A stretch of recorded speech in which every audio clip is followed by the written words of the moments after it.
Good evening, everyone. It's so good to be back. So glad to have the opportunity and the blessing of being here today on Carlene plus Jaime. We hope that you all have had a wonderful week, and we're ready to continue the conversation on the shift that changed us. And today we're going to kind of take it a little bit, I guess, a continuation, a part 2 of what we discussed last week. But we want to also encourage those of you who have not subscribed to our channel to go on ahead and do that. We would greatly appreciate those subs for sure. We would. And thank you for those that already subscribed and that have been commenting and just watching the content, sharing the content. That all means a lot to us because that tells me that you are rocking with us and the things that we say. And of course, we try our best to be as vulnerable and as open as possible, not as scripted, because we do realize that, first of all, that's not our thing. It's hard for us to be scripted. It's easier for us to kind of flow with each other. And so in this space, this sacred space. And so we will continue to do just that as long as God has given us breath in our body. Right. Amen to that. So last week we talked about the biggest shift of our lives, of our married lives, was moving from New York to Texas. And so today we're going to talk about another shift from Texas to Atlanta. And this shift is where we are trusting we're trusting God in the unknown. Right. We're walking on water. Yes. New York to Texas was definitely a walk on water, but it was different. It was a different kind of walking. We got out of the boat, but it's a different kind of walking. Yeah, for sure. Like New York to Texas, there were security blankets. I was employed by the conference. Okay. That's why we had that steady source of income. We had guaranteed income going from New York to Texas. Yes. So we had a paddle. We didn't have a whole boat, but we had a paddle. Yeah. So moving from Texas to Atlanta was completely walking on getting out the boat, right? We got out the boat and realized that we have to walk on something or walk on a path that we have not walked it before. And there were no security blankets. Right. It was literally God, a lot of faith in believing that we felt like this is where God wanted us in this season. Yeah. And so this episode, we want to focus on this next major shift that we experienced, and we'll kind of explore a bit of the career transitions that we've had and how we handle those seasons when one of us is holding it down at home while the other was pursuing purpose away from home. And so after surviving Texas, we kind of thought that the hardest part was over, but we realized that this was a different kind of shift. Now, I believe that how we shifted in that very big shift that we talked about last week, and for those of you who have not yet viewed last week's episode, we implore you to go ahead and check it out because it's really, you'll get a full understanding of that shift that shifted our marriage. And so, as I was saying about like before, we knew that there was somehow a consistency of income. Here, there was no consistency. There was no income. Right. There was no job, and so both of us had to kind of, we had to figure it out. We had to literally just take whatever we had saved up and pray that God will multiply it. And I mean, we worked things out financially. We didn't have enough financially to make this move, but God worked it out where we were able to get we weren't even planning on getting a moving truck. Let's talk about that part. Right. We were gonna put everything in a U-Haul. The U-Haul. Now, so sorry, go ahead. Yeah. Now we got a whole 5-bedroom house. 5-bedroom house with stuff in storage. And we were thinking about renting a U-Haul and driving that down, towing the car behind it, and Carlene driving the other car. Yes. Crazy faith. Yes, it was crazy faith. And what's interesting is that we realized that it was not a good move for us to do that because it's just the two of us, like who's going to pack it and all the things. And so our stuff would not have fit. It probably, our stuff probably, we needed probably like 2 trucks, right? 2.5 trucks in order for our things to fit sufficiently. And I remember the 2 days before we left, I think it was Christmas Eve, I'm calling around different places trying to find a moving company that would be willing to essentially move us before we left. And I think we wanted to leave after Christmas. And so the 26th, we wanted to move, and scouring the internet, reading reviews and finding places. So we did find one eventually. And unfortunately, that one did not work out. I never saw Jaime that mad before, but it did not work out. And so we continued praying and we continued trusting God, because it was almost to the point where we were just like, maybe we need to just sit our butts down and just stick it out here in Texas for a little bit more. But we both felt convicted that this was what we needed to do. And when I tell you at the very last minute, before the sun set, as I was calling around trying to find a moving company, found a moving company, y'all. And that moving company was willing to move everything that we had in our house for far cheaper than what this sucky place gave us, that quote that they gave us. And so from jump, we understood the magnitude or the heaviness of the fact that this move is going to require a whole lot more than, we're going to go and we're going to, everything is great. Everything's going to be wonderful. And we're going to experience something amazing.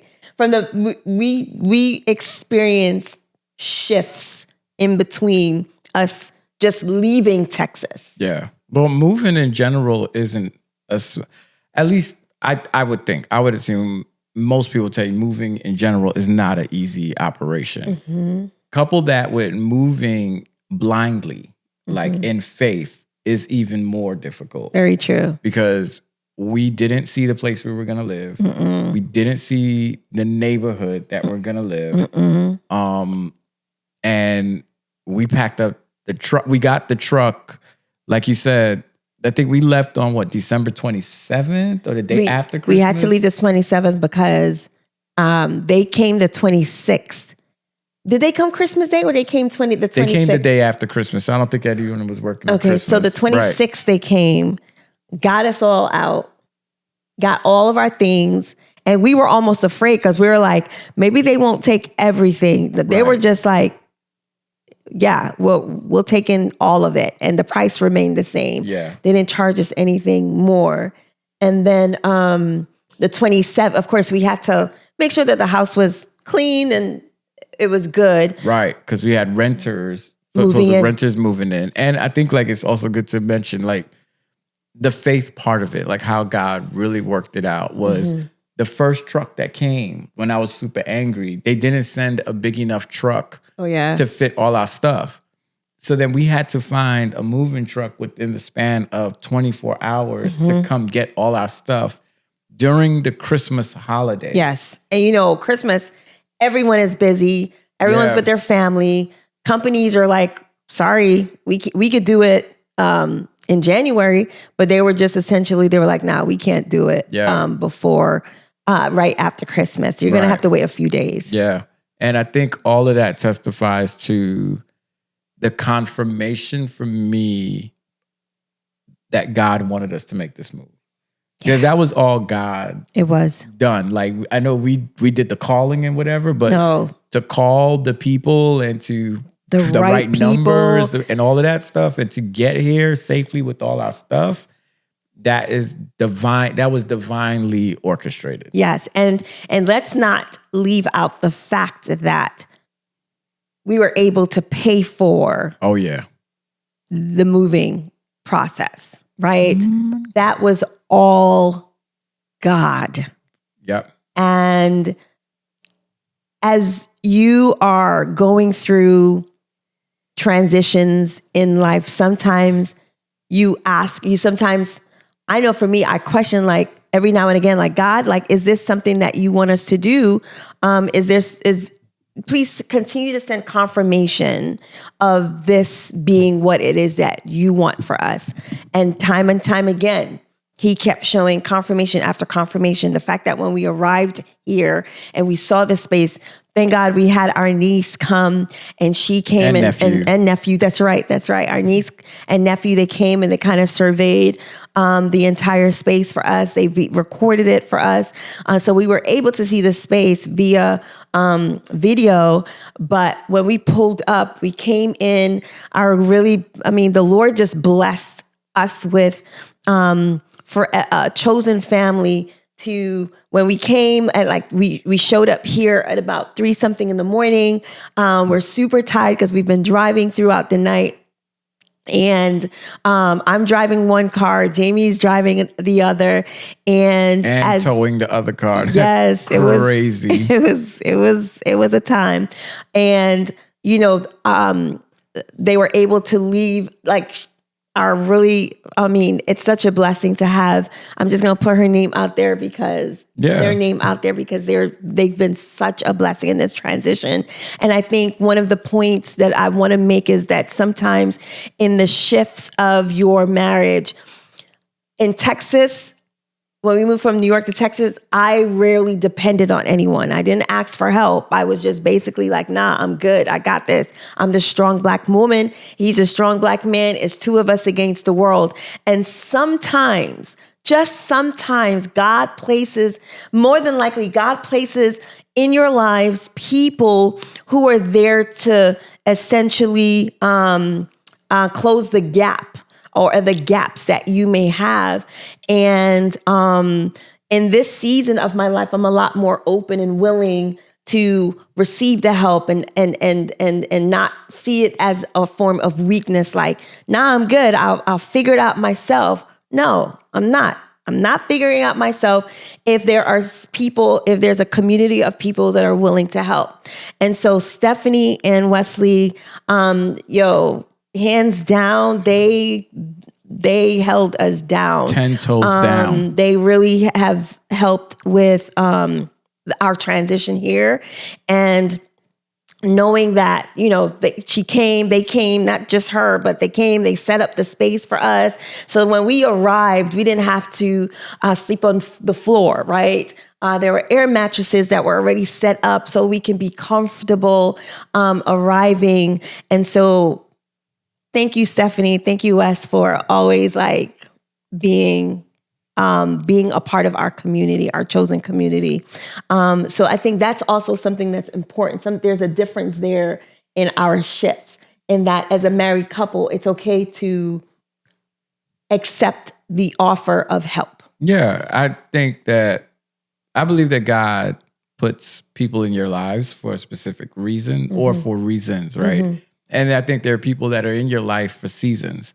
And the way God orchestrated everything with us with this move, that God blessed us with wonderful people like the Knights, wonderful people like the Houstons as well, right? Mm-hmm. That are just there. And I think God places certain people in your life that you can trust, that you lean on, to lean on them. Yeah. Like to let you know, like you don't, and I think that's the hardest part about a faith walk. Yes. And as for us as humans is that the most difficult maybe concept or thing we have to accept is trusting God to take care of things. Like trusting God, being able to trust him, to lean on him, and to know that he's going to put together the chess pieces. If he wants you to do this, it's going to come with work sometimes and maybe not times, but it's effortless. And, you know, there's a reason why the Knights were here for such a time as this, that God put them in Atlanta 15, 20 years ago for this moment, right? And for other moments, and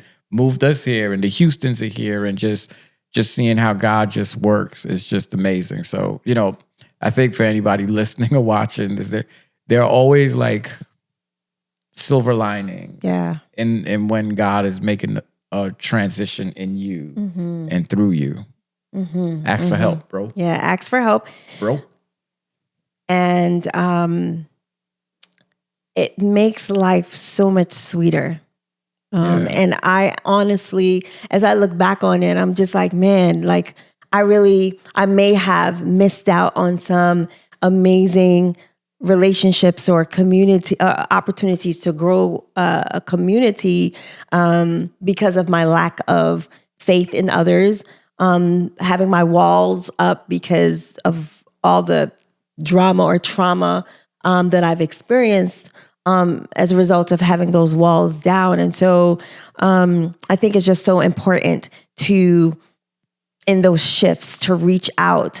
And especially, I'm not saying to reach out to every and anybody, but people that you know have your best interests at heart, people that you know that are for you and not against you, people that you know that are that are grounded in the Spirit, right? In the Holy Spirit of being able to know how to speak and how to help, right? Without you even, you're like, for real, like there's sometimes I'm just like, oh my gosh, like how do they know? You know, like, and I think it just makes life just beautiful. Yeah. And it also makes me want to share that with others, with people who are probably experiencing the very same thing, to be able to say, hey, I know that you are in transition, or you're, you know, transitioning from this place to that place, or there may be a shift happening, that you too can be able to be what someone else was to you. The blessing that you received, it's so important to not just hold it, but also to share it and help others. Yeah. That was something I was going to say. Man, I forgot. It was like, oh, and then like when people, so like when you can ask for help, but I think there's also something beautiful about having people in your life that are not willing to help, but they ask you, how can I help? So it's not just like you going out just randomly asking for help, but they also ask you like, how can I help you? How can I support you? And I think those are important qualities to always look in friendships and other relationships, because married people need married people. Absolutely. And you need married people with relationships that are in relationships that they respect each other, that have the same values you have, that love each other, respect each other. They're not perfect, but they have a spiritual bond with each other. And I think that also helps with when you're making big decisions or when you have to do certain things, that you have somebody that you can lean on and connect with. Yes. That you can trust. Yes, it's key. And so as we are kind of still in this shift, we're very much deep into this shift of the transition from moving. We're not a year. We have not been here for a year as yet, but we're still very much going through the ebbs and flow of this shift, and where our marriage is also experiencing something beautiful with each new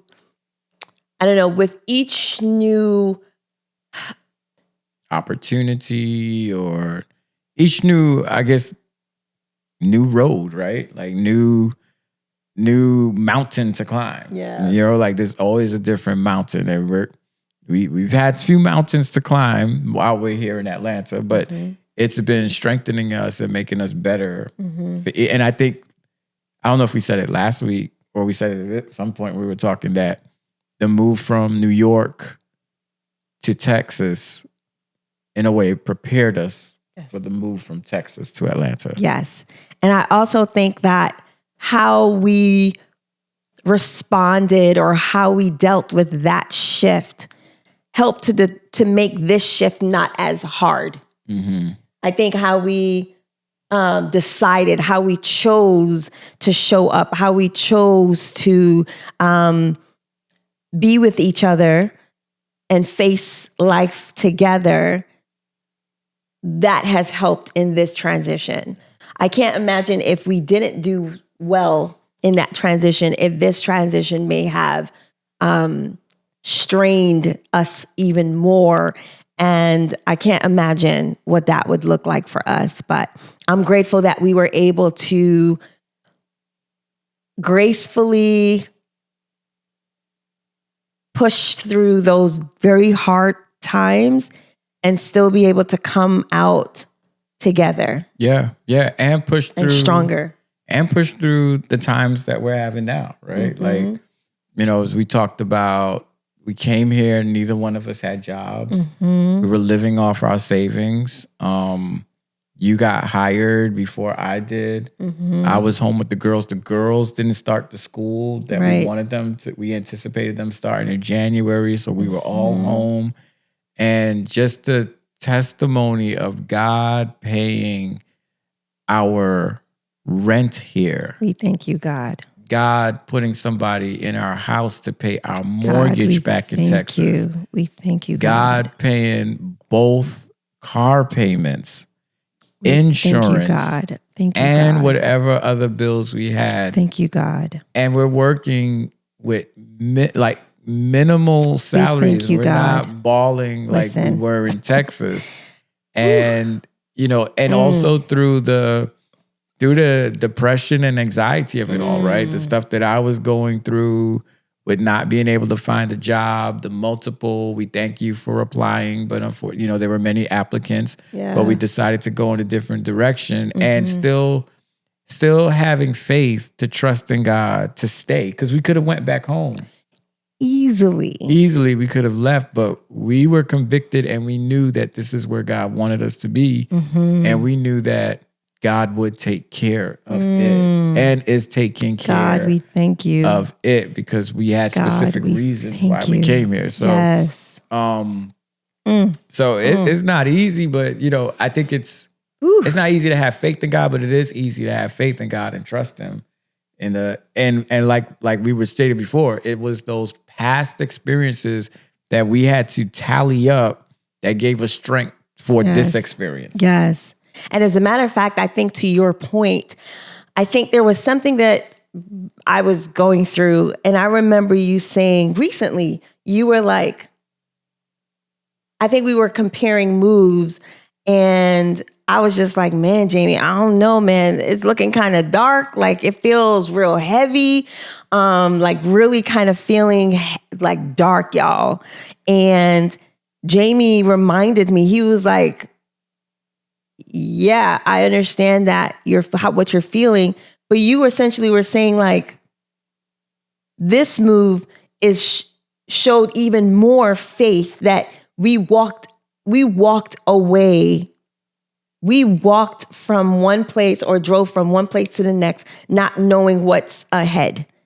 All we kept doing was driving to this address, but we didn't have, there were no anything. There was no substantive, like things that you would say, like security to kind of make you feel like these are things that I'm driving towards here, and I'm secure in the fact of knowing that I have these things lined up that makes sense to a human being. Right. But for us, it was literally like the only thing that we had lined up was this address. Yeah. And our faith in knowing that this is where God wanted us to go, and this is where God wanted us to be. So that reminder that you said to me was almost like, don't worry. Why are you worrying about what's to come? your faith has grown tremendously because you literally left, what seems to be stability to walk into something that can potentially be completely And difficult and hard and crazy. yeah. And what's crazy is as you share that story, I'm thinking about prior when we were having the conversation about moving here, and I told you, and you were like, why you don't want to do this? Why you seem hesitant? And I was just like, I don't got enough faith. Mercy. And to hear you say that, I was like, okay, and I don't even remember that, but it's amazing how we strengthen each other, right? Mm-hmm. That when one person's faith is weak, mm-hmm. you can have enough faith for that other person. Yes. And to also be vulnerable enough to say, I don't have enough faith. Because I didn't have enough faith to have this move, because one thing that I cared about was financial security. Yes. And because I didn't have a job here, but I had a job in New York that was paying, it was going to pay enough. It wasn't great, but it was paying much more than what I was getting pastoring. But it was enough to get us started. And New York was a familiar territory. Like, you look at our background, everything you can see is we know about New York. And you said our background, our picture. The picture, gotcha. And our background, we New Yorkers, right? New York. Yeah. And so to completely trust God, to not go to what you're familiar with, to go to the unfamiliar. That's a word. With nothing. Mercy, and God. To say, I'm going to trust you to put the pieces of this puzzle together. I didn't have that kind of faith. Because I think God brought us here. I know we were coming out here for our girls and for just our family and all the other stuff. But I also believe that the bigger picture was God was showing me that I am your provider. That's right. Like, you are not going to do this. I'm going to teach you that I can do what I say I do. Thank you, God. Scriptures. Yes. You had to learn that. I had to learn that lesson because I was very cocky in my abilities and my strength. Because you remember before I was like, yeah, I'll find a job. Dude, man, I got so many rejection letters. I'm still getting them from applications I filled out last year. It's like just to make you feel smaller. We want to tell you this, but God's just been working it out. That he has. Yeah. He has been working it out. And I think when you are spiritually mature, and spiritual maturity doesn't mean that you have it all together. Right. It just means that you're in a place where you accept the fact that God is God. And as much as we can try to control things, that God is like, no, I want you to know that I am the head, the head person in charge. Like, I'm the one. The HPIC. Okay, tell us what that is. The head person in charge. Okay, Jamie. I thought you. I'm sorry. That's what you said. Okay. I was going off with you. I was flowing off of you. You're making me laugh. Okay. But yeah, I think that I think the spiritual maturity says that it is not me, it is God.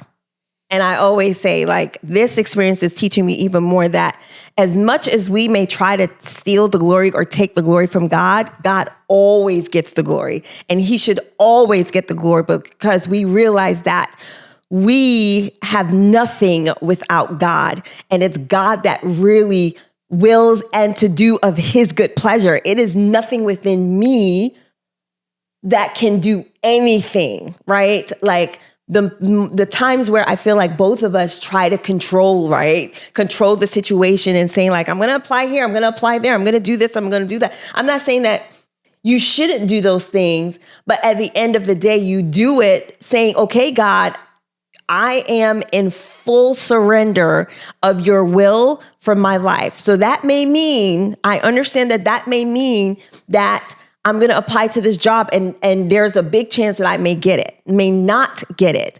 There's a big chance that I may receive 50 rejection letters.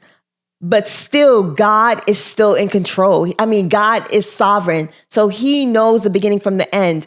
And I think the testament of knowing that whatever it is, however he wants to answer, what door, window, crack, whatever it is that he wants to open, that you do not come out of your mouth and say, I did that. Yeah. Or it was because of my abilities. It was because of the degrees. It was about my experience. It's about me. No, God is trying to let you know, like, it's not you. It's not me. It's him. Yeah.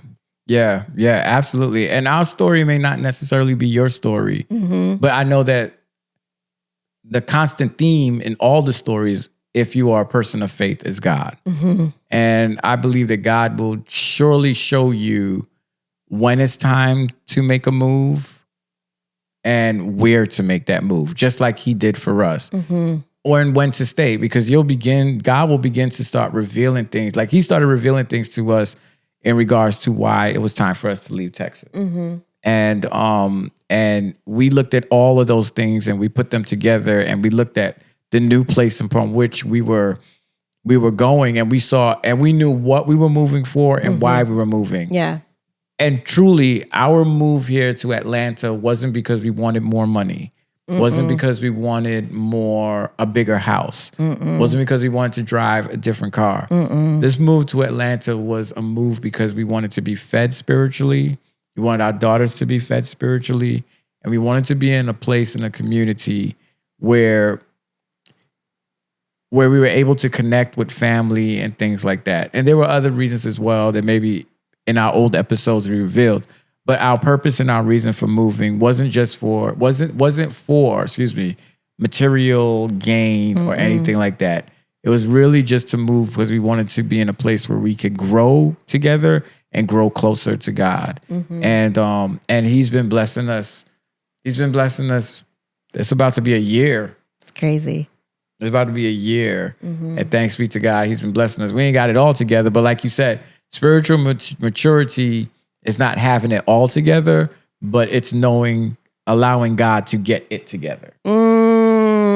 That's good. To surrender, to be like, That's good. God, I need you to get this together for me. Yes. Fix my life. Yes, yes. And he will, because all he needs is a heart of surrender. He just needs a willing heart, and he will do the absolute rest.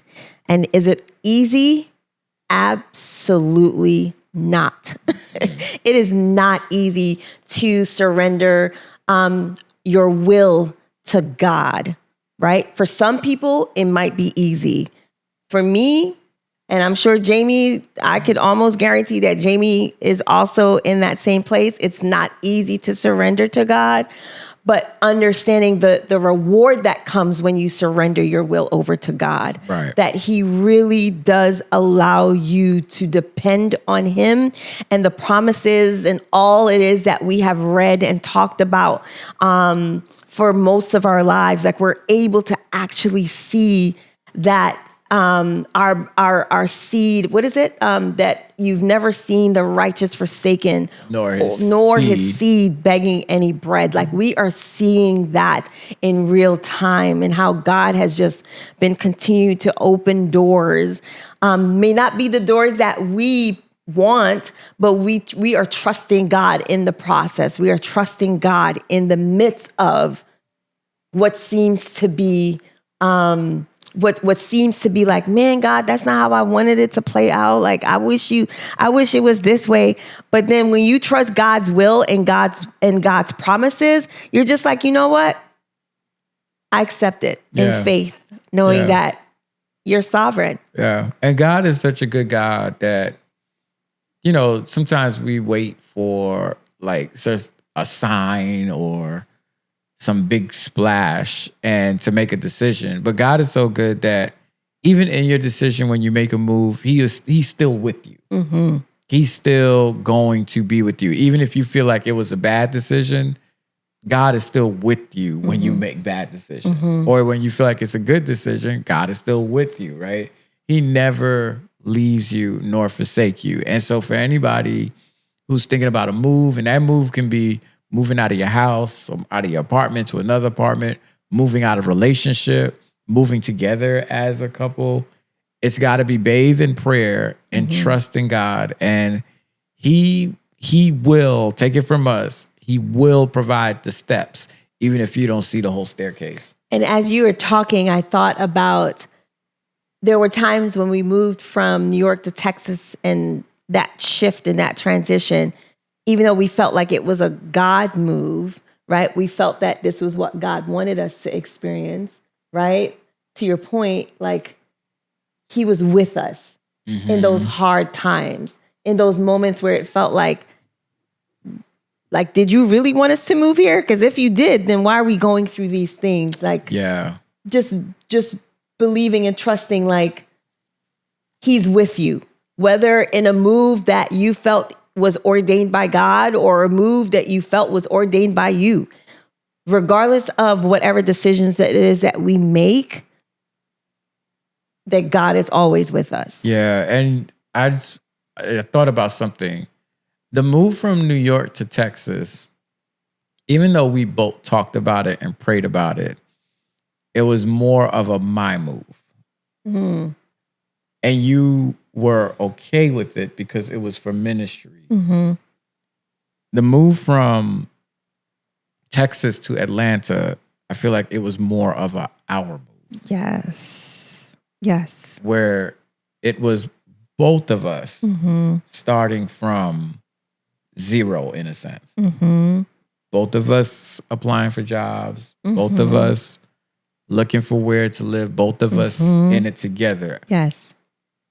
You followed me to Texas. Yes. You agreed to follow me to Texas. I'll say it that way. It wasn't like... Yeah, like you dragged me by the hair. But you agreed, you went with it and was like, okay, this is...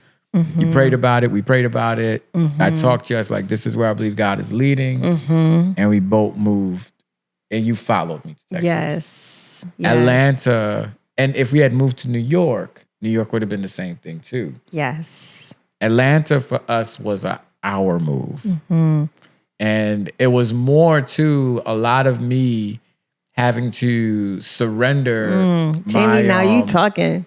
I feel like at 40 minutes, something, now you talking. No. It's just coming to me. I mean, we'll wrap, but I had to surrender my, it's not my will or my desire, but I had to surrender. But I think it's your will. Yeah. I had to surrender the will to be like, no, let's go to New York because I have all of this. I had to let that go. And I had to say to myself, okay, this is my wife. She's always gone everywhere I've gone. Where is it that my spouse wants to go? And to trust that we're going to make this decision together and that I'm in it as well. So I think that was another big reason or big learning lesson in the move that moved us, was understanding that how sometimes dynamics change and there's surrender and there is, there's surrender and there's agreements and disagreements. But as long as you're doing it together, the dynamics in a marriage changes over time. That's good. That was really, really good. Bling, bling. Yeah, that was really good. I feel like the Spirit just downloaded that into you and just for you to speak, because I think that is at the crux of I think, how you start. Sometimes how you start or like how it starts can sometimes affect how you end or how you finish or how you continue to journey through, like how we started in Texas. I felt that was heavy on me. And maybe that was something that was more of a tug for me, was the fact that this was a move that would initially be for you and for your projection in ministry. And so that can be unpacked in so many ways, because I think about pastors' wives in general, being moved from one church to the next. And usually they have to surrender a lot a lot is sacrificed as a result. The pastor, the husband, there's a consistency for him, right, or her, that, they get to go to the same, it's pretty much the same job, different faces, same issues, same problems, same kind of dynamics, versus like the woman, like you really have to there's a lot that is sacrificed and that is lost. And so trying to find yourself, trying to find who you are, remain that person, still very much knowing that you also have dreams, you also have desires, you also have different ambitions and stuff like that may not be fulfilled depending on where that move is. And so just thinking about what you just said just is amazing. And thank you for saying what you just said, and the way you just said it, because I think it really is. That's why I feel like this move, even though all is not together, I still very much feel like this is us doing it hand in hand. Not that hand, the other hand. Oh, okay. I thought you wanted to pound. I don't want to dap up what? Yo, we got this. No. You funny, yo. No, but it being like we're doing it together, opposed to you're ahead, right? And I'm just kind of in the background. Yeah, just kind of holding your hands and just saying, with the kids. With the kids. The kids are behind me. I'm behind you. And not to say that there are that dynamic may work well for some other family, but I think for us at that moment, I wanted you to lead in that way. I just didn't know what that would mean for me. Right. But this move just feel like you're here, I'm here, and the girls are side by side, they're right there. So it's not this imbalance of wills. We both are on the same page, wanting the very same thing. So thank you so much for that. I really truly appreciate you for that. Oh. You're welcome. Because I think it's amazing coming from. It's just amazing that you're able to publicly say something like that without shame, without ego or whatever. But the fact that you can say that, share that with our audience it touched me. So thank you for that. Oh man, that's what's up. Thought just came to my brain. I think maybe I've had it before, but as you were talking, it just came to me, and I was just like, I think some couple needed to hear that. I think some pastor needed to hear that. And I'm not saying pastor as in the sense of a male pastor or a female pastor, or whatever sex you are, or some father or some mother or somebody had to hear that. And I think it's important for us to be vulnerable as possible. That's why we do this podcast, for the messy middle. Messy middle. And I think that right now we're in a space where we're just depending on whatever else God has for us. And just riding this roller coaster. Yes. It's a great adventure, walking on water. Walking on water. Yeah. Yeah. But folks, thank you so much for joining us yet again on another episode of Carlene plus Jaime. We pray and hope that our story, our testimony, may encourage you and continue to uplift you and create opportunities for you to communicate and dialogue and talk and be able to share. And we really are trying to break the ceiling of the silence. What is it called? The silence. Break the glass ceiling, or break the glass ceiling of being silent. And seeing how, Revelation talks about they overcame by the word of their testimony, right? And so I think our testimony, God puts us in situations, not necessarily for us to hold it to ourselves, but more so for us to be able to share it so that other people can be edified, other people can grow, other people can be encouraged. And as we always say, we are the mentors. We want to continue to be the mentors for that messy middle in marriage where you just kind of feel like, oh my gosh, am I the only one that's experiencing this right now? Because I feel like I'm on an island. But understanding you're not alone. Other people are experiencing, we're experiencing it. And so we just thank you again for rocking with us for another episode. We hope that you join us next week as we tackle another topic. And so looking forward to seeing you guys next week. That's right. So don't forget to like, subscribe, comment, share, remix it, right? Maybe there's something we said you didn't agree with, or maybe there's something that we said you want us to elaborate a little bit more about it. Yo, holler at us, send us a DM. Follow us at Carlene plus Jaime on Instagram, and that's Jaime, not Jamie, Jaime, but all the links will be in the description. But we just thank you once again for rocking with us, and we truly do have a good time doing the show, and we're so happy that we could be mentors for the messy middle. This is your girl Carlene. This is your boy Jaime. Peace. J Rock, J Dizzle, J Fizzle, J Whizzle. Mouth. Peace.